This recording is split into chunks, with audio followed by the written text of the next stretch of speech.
أعوذ بالله من الشيطان الرجيم. بسم الله الرحمن الرحيم. ليس البر أن تولوا وجوهكم قبل المشرق والمغرب ولكن البر من آمن بالله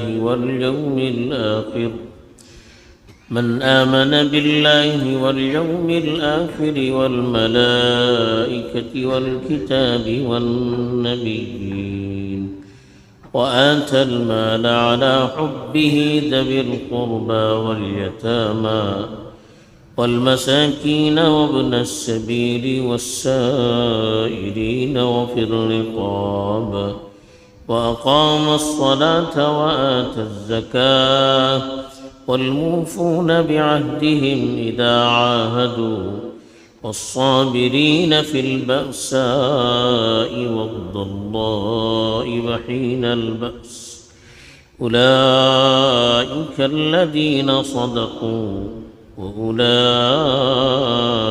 هم المتقون. الحمد لله والصلاة والسلام على رسول الله من والاه أما بعد. پچھلی آیت میں حلال حرام کا مسئلہ بھی چل رہا تھا اور اس سے پہلے شرک اور بت پرستی کی مذمت کا تذکرہ چلا تھا جب قبلے کی تبدیلی کی بحث چھڑی تھی. اس میں بتایا گیا تھا کہ یہود و نصارہ کے یہاں سمت کا بڑا تقدس تھا.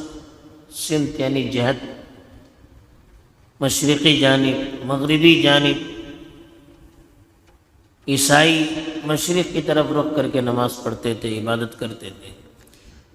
یہودی بیت المقدس ہی میں مغرب کی جانب رخ کر کے نماز پڑھتے تھے. تو ان کے یہاں سمت پرستی گویا کہ عبادت کا حصہ تھا.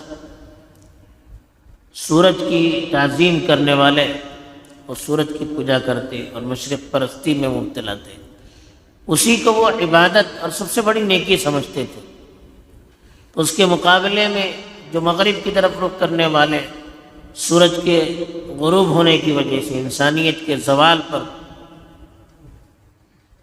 بھروسہ کرتے ہوئے اس پر انسانیت کے زوال کو قیاس کرتے تھے کہ دنیا کا ختم ہونا بھی ایک بہت بڑی تبدیلی ہے، بہت بڑی نشانی ہے. تو اس کی طرف رخ کر کے وہ عبادت کیا کرتے تھے اور اسی کو عبادت سمجھتے تھے، نیکی سمجھتے تھے. ساری نیکیوں کو بھول کر اسی کے اختلاف میں پڑے ہوئے تھے. اسی لیے جب کعبۃ اللہ کی طرف رخ کرنے کا حکم دیا گیا تو بڑا بوال مچایا انہوں نے اور طرح طرح کی جھوٹی نسبتیں رسول اللہ کی طرف کرنے لگے، جس کے ریئیکشن میں کچھ مسلمان بھی کعبۃ اللہ کی طرف رخ کرنے کو نیکی اس کو بھی نیکی کا کام وہ سمجھنے لگے. تو غلط فہمیاں ان میں بھی شروع ہونے لگی.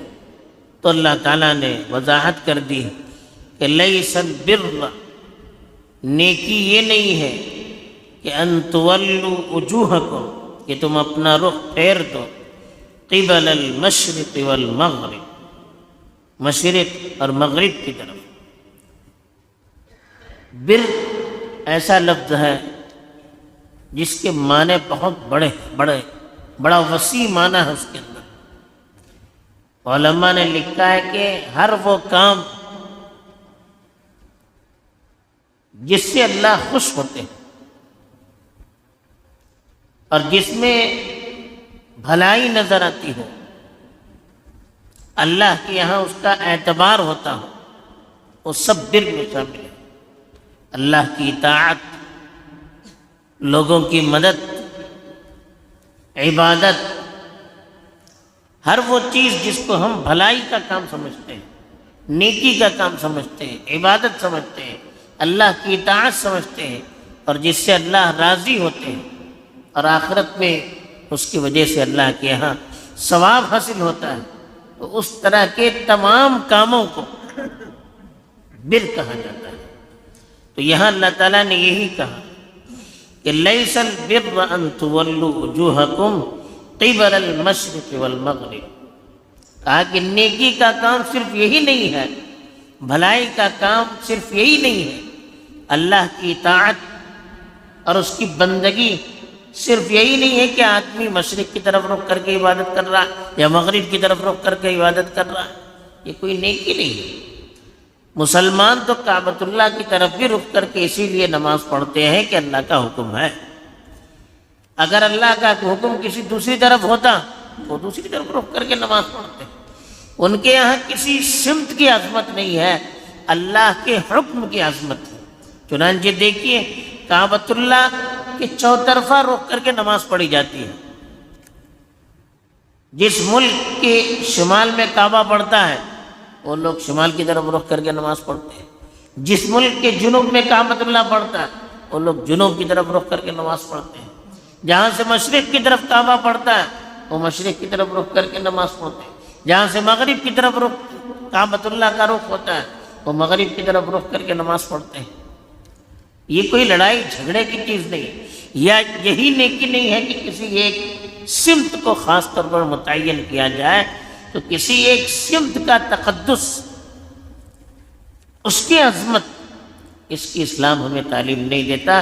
اسلام تو صرف اللہ کے تقدس اور اس کی عظمت کی ہمیں تعلیم دیتا ہے۔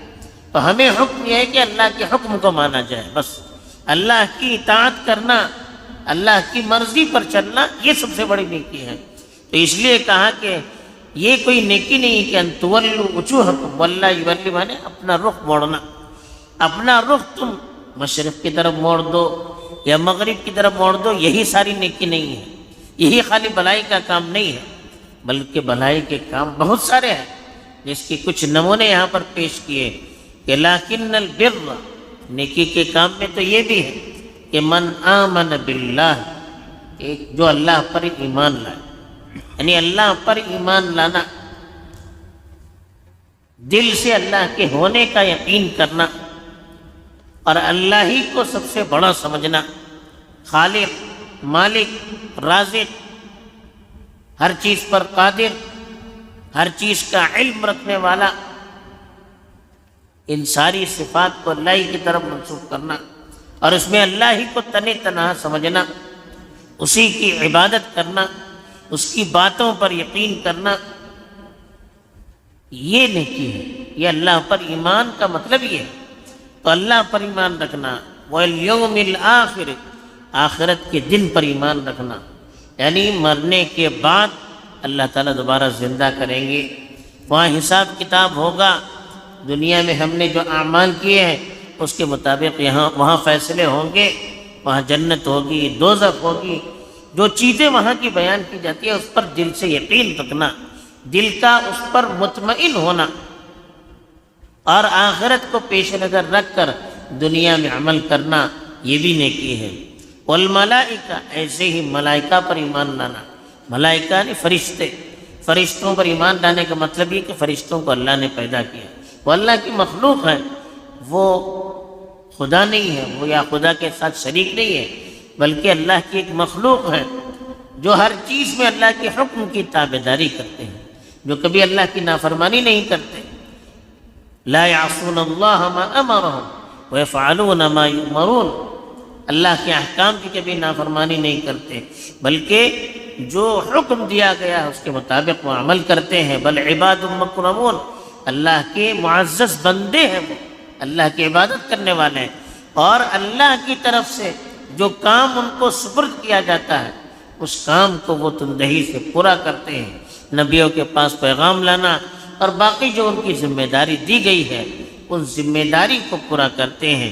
یہ یقین رکھنا، یہ فرشتوں پر ایمان۔ والکتاب، ایسے ہی کتاب پر ایمان لانا، قرآن مجید اللہ کی کتاب ہے، اس کا لفظ لفظ اللہ کی طرف سے نازل کیا گیا ہے، اس کے ایک ایک حکم پر یقین کرنا اور اس پر عمل کرنا، یہ اس پر ایمان ہے۔ دیگر کتابیں جو اللہ نے بھیجی ہیں اس کے بارے میں بھی یقین کرنا، جو اللہ نے بھیجی ہے کتابیں وہ ساری کتابیں اللہ ہی کی طرف سے آئی ہوئی ہے، اس لیے ہم سب پر ایمان لاتے ہیں۔ باقی وہ کتابیں چونکہ اپنی اصلی حالت میں اب موجود نہیں ہیں، تو اب جو ان کی کتابیں کہی جاتی ہے ان کے ہر لفظ پر ایمان لگنا ضروری نہیں ہے، بلکہ اتنا ایمان ہونا چاہیے کہ یہ بھی کتابیں اللہ کی طرف سے نازل کی گئی تھی۔ والنبیین، نبیوں پر ایمان لانا، پیچھے بھی بتایا گیا تھا کہ ہر نبی ہمارے لیے نبی ہے، کسی ایک نبی پر ہم ایمان نہیں لائیں گے تو ہمارا ایمان مکمل نہیں ہو سکتا، ہم مومن نہیں ہو سکتے۔ لا نفرق بین احد من الرسل، رسولوں کے درمیان ہم کسی طرح کی تفریق نہیں کرتے ہیں۔ تو اللہ کے نبی پر تو پوری طرح ایمان لانا اور آپ کی تعلیم پر بھی ایمان لانا۔ باقی انبیاء بھی اللہ کی طرف سے بھیجے ہوئے ہیں، چاہے ہمیں ان کے نام معلوم ہو نہ معلوم ہو، لیکن یہ یقین رکھنا کہ اللہ نے جن جن لوگوں کو نبی بنا کر بھیجا ہے ان سب پر ہم ایمان لاتے ہیں، یہ بھی نیکی کا کام ہے۔ بہرحال اس طرح سے آگے بھی تفصیلات آ رہی ہے۔ تو نیکی کے دوسرے بہت سے کام اللہ نے بتلائے اور کہا کہ یہ کام قبلے کا، سمت کا جھگڑا چھوڑ دو اور باقی جو چیزیں ہیں اس پر عمل کرو۔ اصل نیکی یہی ہے کہ اللہ کی بات ماننا ہے اور اللہ نے جو احکام دیے ہیں اس پر عمل کرنا، یہی اصل نیکی ہے۔ باقی تفصیل انشاءاللہ آگے بیان کی جائے گی۔ اللہ تعالیٰ ہمیں توفیق دے، آمین۔